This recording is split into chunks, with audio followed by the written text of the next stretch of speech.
రైతుల కోసం YSRCP doctor BR Ambedkar Konaseema జిల్లాలో ఒక భారీ ఉద్యమానికి తెరతీసింది. ఇవాళ పెద్ద ఎత్తున రైతుల వద్ద నుంచి ప్రభుత్వం ధాన్యం ఎందుకు కొనుగోలు చేయడం లేదంటూ చర్ల జగ్గిరెడ్డి పార్టీ జిల్లా అధ్యక్షుడి ఆధ్వర్యంలో నిరాహార దీక్ష దిగింది. ఇది ఆరంభం మాత్రమే అని చెప్తున్నారు. సార్ చెప్పండి, వాళ్ళక భారీ మూవ్మెంట్ జరిగిందనే చెప్పొచ్చు. పెద్ద ఎత్తున మొత్తం అన్ని వర్గాలకు సంబంధించిన నేతలు కార్యకర్తలు వాళ్ళు హాజరయ్యారు.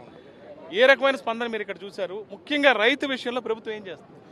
ముఖ్యంగా కూటమి ప్రభుత్వం అధికారంలోకి వచ్చిన వారికి కొంత సమయాన్ని ఇవ్వాలని చెప్పి ఆగినప్పటికీ ముఖ్యంగా మనకు ఆధారమైనటువంటి మనకు అన్నదాత అయినటువంటి రైతుకి అన్యాయం జరుగుతుంది.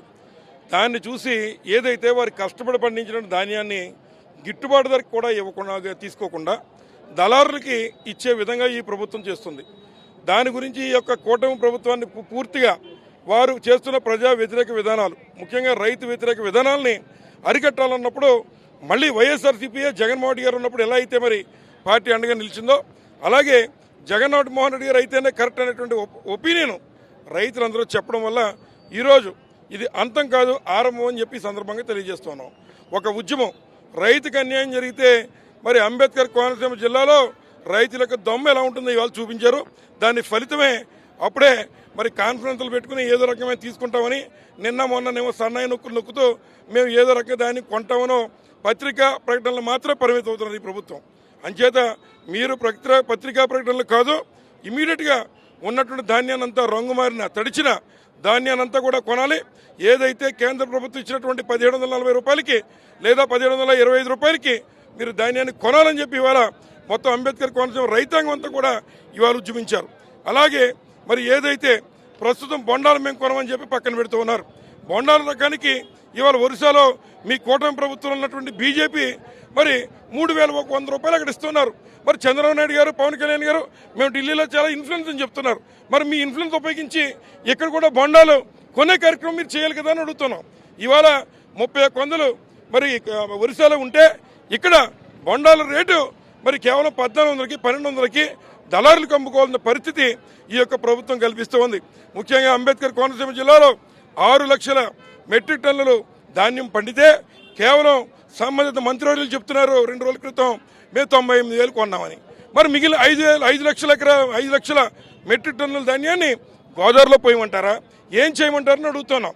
ముఖ్యంగా మీరు ఈ రోజున సంబంధిత మంత్రులుగా ఉన్నటువంటి మీరు మరి దీని మీద తక్షణ నిర్ణయం తీసుకుని ప్రతి గింజ తడిచిన మొలకెత్తిన రంగు మారిన ఆ రోజు జగన్మోహన్ రెడ్డి గారు ఎలా అయితే ఒక భరోసా ఇచ్చాడో ఆ రకంగా మరి చంద్రబాబు నాయుడు గారిని కూడా జగన్మోహన్ రెడ్డి గారిని చూసి నేర్చుకుని రైతు సంక్షేమ కార్యక్రమాలను అమలు చేయాలని కోరుతున్నాం. మీరు ఇన్సూరెన్స్ ఇవ్వలేదు, 20,000 అన్నదాత సుఖీభావ డబ్బులు ఇవ్వలేదు, మీరు రైతుకి పెట్టుబడి మిత్రం డబ్బు ఇవ్వలేదు. అయినా రైతు కష్టపడి అప్పులు తెచ్చుకుని ఇవాళ 55 నుంచి ఎకరానికి 60 బస్తాలు ధాన్యం పండించాడు. పండిస్తే మీరు కేవలం 40 బస్తాలు మేము లెక్కేస్తామని కేవలం ఓ రైతు దగ్గర మేము 30 బస్తాలు తీసుకుంటాం, 40 బస్తాలు తీసుకుంటాం, మీరు మిగిలినవి దళారులకు అమ్ముకోండి అనే మాట మీరు చెప్తున్నారంటే ఇది కూటమి ప్రభుత్వం యొక్క దిగజారడం కాదని అడుగుతున్నాం. ప్రశ్నిస్తానన్న పవన్ కళ్యాణ్ గారు కుంభకర్ణులా నిద్రపోతున్నటువంటి నారా చంద్రబాబు నాయుడు గారిని అమరావతిలో భ్రమరావతిలో ఉన్నాడు చంద్రబాబు నాయుడు గారు, అక్కడికి వెళ్ళి మీరు వారిని నిద్రలేపి మీరు ప్రశ్నించాలని మరి కోనసీమ రైతాంగం తరపున మీరు ప్రశ్నించాలని మేము కూడా కోరుతున్నాం. ఇది ఎక్కడితో ఆపం. ఈ ఉద్యమం మీరు ధాన్యం ప్రతి గింజ కొనేంత వరకు ఇప్పుడు మొదలు పెట్టాం. ఇంకా అనేక రకాలుగా ఉద్యమం చేసి అవసరమైతే కోనసీమలో రైతుల యొక్క దమ్మేంటో ఈ కూటమి ప్రభుత్వానికి కళ్ళగట్టినట్టు చూపించే కార్యక్రమం చేస్తామని హెచ్చరిస్తూ ఉన్నాం.